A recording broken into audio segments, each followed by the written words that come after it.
Welcome back to Primetime News and a special welcome to folks on OneSpotMedia.com.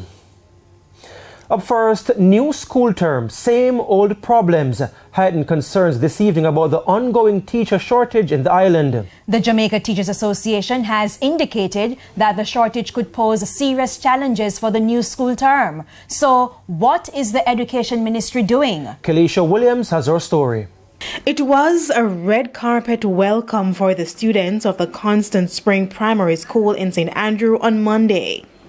The start of a new school term coincided with the school's 50th anniversary celebration. It was also marked by a special visit from Education Minister Favour Williams. All the teachers this morning, welcome back to school. Students, parents. But even as Mrs. Williams welcomed students and staff back to school, in other sections of the island, teachers have been bidding farewell to the classroom. Teachers continue to leave. The number of ads in our newspapers are indicative of same. In fact, I counted over 20 vacancies for teachers in yesterday's edition of the Sunday Gleaner.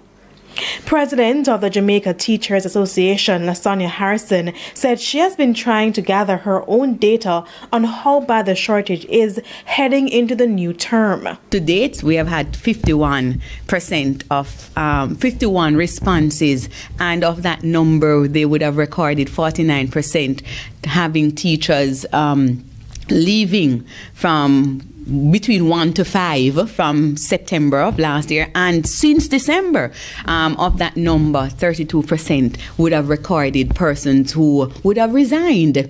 She said she's not quite sure of all the reasons teachers have resigned, but migration had a role to play.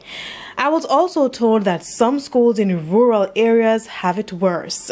Even one particular teacher would have said that they had to stop teaching a particular program because they did not have enough persons in their department to carry the entire school, and that is a critical subject she was referring to.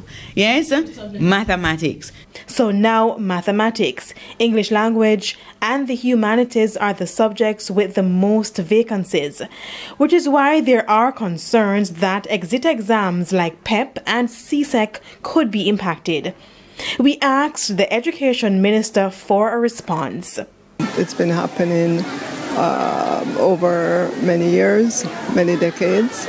What we ensure in the education sector is that our training colleges for teachers continue to be robust so that we always have adequate flow of teachers to be available for the system. Schools are not mad. They would not be sending out advertisements if it is that they are not in need of additional human resource. Kelisha Williams, TVJ News.